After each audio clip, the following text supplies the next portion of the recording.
Hello hi nurses. അപ്പോൾ എല്ലാവരും ചോദിക്കുന്ന ക്വസ്റ്റ്യനാണ് മാൾട്ടയിൽ നഴ്സസിന് എങ്ങനെ എൻ്റർ ചെയ്യാം. അപ്പോൾ രണ്ട് ഓപ്ഷനുണ്ട് നഴ്സസിന് മാൾട്ടയിൽ വർക്ക് ചെയ്യാൻ. ഒന്നെന്ന് പറഞ്ഞാൽ സ്റ്റുഡൻറ്റ് വിസയും, രണ്ടാമത്തെ തന്നെ വർക്ക് പെർമിറ്റും. സ്റ്റുഡൻറ്റ് വിസയും വന്നു കഴിഞ്ഞാൽ നമുക്ക് ബ്രിഡ്ജിങ് കംപ്ലീറ്റ് ചെയ്ത് ബാക്കി എക്സ്പെൻസും കാര്യങ്ങളും ഒക്കെ നമ്മൾ പാർട്ട് ടൈം ജോബ് കണ്ടുപിടിച്ച് നമ്മുടെ എക്സ്പെൻസും കാര്യങ്ങളും നടത്തിയാൽ മതി. രണ്ടാമത്തെ ഓപ്ഷനാണ് വർക്ക് പെർമിറ്റ് വരിക. ആസ് എ ഹെൽത്ത് കെയറായിട്ട് വർക്ക് ചെയ്യുന്ന കൂടെ അഡ്മിഷൻ കിട്ടുന്ന അനുസരിച്ച് ബ്രിഡ്ജിങ് കംപ്ലീറ്റ് ചെയ്ത് നമുക്ക് ഒരു നേഴ്സാവാം. അതിന് പ്ലേസ്മെൻറ്റും കാര്യങ്ങളൊക്കെ കാണും. പിന്നെ ബ്രിഡ്ജിങ് ചെയ്യാൻ വേണ്ടി വേണ്ട കാര്യങ്ങളാണ് ഞാൻ പറയുന്നത്. OET സ്പീക്കിങ്ങിന് Bയും ബാക്കി എല്ലാ മൊഡ്യൂൾസിനും C+ വേണം. IELTS ആണെങ്കിൽ മിനിമം 6 സ്കോർ വേണം. പിന്നെ ഉള്ളത് MQRIC ഫോമുണ്ട്.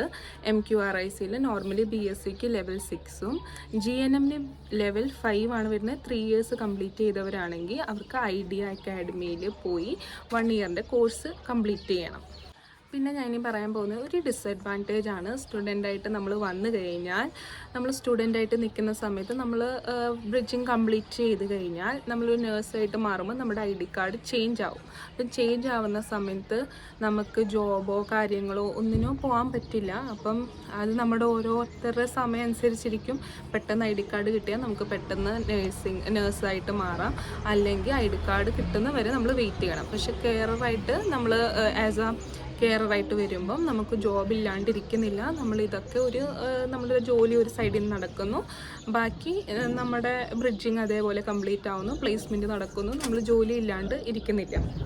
പിന്നെ വരുന്നത് എന്നോട് ചോദിച്ചത് ഏജ് ലിമിറ്റാണ്. ഏജ് ലിമിറ്റ് നോർമലി നഴ്സസിന് 40. മെയിൻലി മാൾട്ടയിലുള്ളത് 3 യൂണിവേഴ്സിറ്റിയാണ്. ഈ 3 യൂണിവേഴ്സിറ്റിയിൽ നമ്മൾ ബ്രിഡ്ജിങ് ചെയ്യുന്നത് നല്ലതായിരിക്കും. ഒന്നെന്ന് പറഞ്ഞാൽ ഐഡിയ അക്കാഡമി ഉണ്ട്, MCAST ഉണ്ട്, പിന്നെ മാൾട്ട ഓഫ് യൂണിവേഴ്സിറ്റി ഉണ്ട്.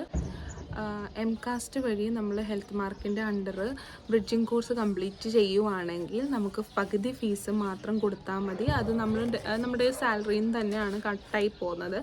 അതല്ലാണ്ട് നമ്മൾ പ്രൈവറ്റായിട്ട് പഠിക്കുവാണ്, നമ്മുടെ ഫീസ് തന്നെ മുടക്കി പഠിക്കുവാണെങ്കിൽ നമ്മൾ ഫുൾ ഫീസ് തന്നെ കൊടുക്കണം. നമുക്കത് തിരിച്ച് കിട്ടത്തില്ല. പിന്നെ പക്ഷെ ഒരു കാര്യം, MCASTൽ നമ്മൾ ചെയ്യുവാണെങ്കിൽ നമുക്കൊരു കോൺട്രാക്റ്റ് ഉണ്ട്. 2 ഇയേഴ്സ് കോൺട്രാക്റ്റ് നമ്മൾ സൈൻ ചെയ്യണം.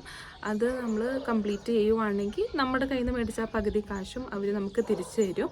അതല്ല നമ്മൾ ബ്രേക്ക് ചെയ്യുവാണെങ്കിൽ നമ്മൾ ആ കാശ് തിരിച്ചു കൊടുക്കേണ്ടി വരും. അതിപ്പം മൈഗ്രേഷൻ്റെ കേസിലാണ് ഞാൻ പറഞ്ഞത്. പിന്നെ ഒരു കാര്യം, ആസ് എ കെയറർ നമ്മൾ ഡ്യൂട്ടിക്ക് കയറി കഴിഞ്ഞിട്ട് നമുക്ക് ബ്രിഡ്ജിങ് ചെയ്യണം എന്ന് ആഗ്രഹമുണ്ട്. പക്ഷേ നമ്മൾ സെപ്പറേറ്റ് ആയിട്ടാണ് പോയി നമ്മൾ ഐഡിയ അക്കാഡമിയിൽ പോയി ചേർന്നുണ്ടെങ്കിൽ MCASTലാണെങ്കിൽ നമുക്ക് ചേർന്ന് നമ്മൾ നമ്മുടെ ബ്രിഡ്ജിങ് കംപ്ലീറ്റ് ചെയ്യാൻ ആഗ്രഹിക്കുന്നുണ്ടെങ്കിൽ നമ്മൾ സൂപ്പർവൈസറിനെ ഇൻഫോം ചെയ്ത് നമ്മുടെ ഡ്യൂട്ടിയിൽ അഡ്ജസ്റ്റ്മെൻറ്റ് വരുത്തിയാൽ മാത്രമേ നമുക്ക് ക്ലാസ് അറ്റൻഡ് ചെയ്യാൻ പറ്റുള്ളൂ. അത് ബ്രിഡ്ജിങ് നമ്മൾ ചെയ്യുമ്പോൾ മെയിനായിട്ട് നമുക്ക് അറ്റൻഡൻസ് അത് മാൻഡേറ്ററി ആണ്.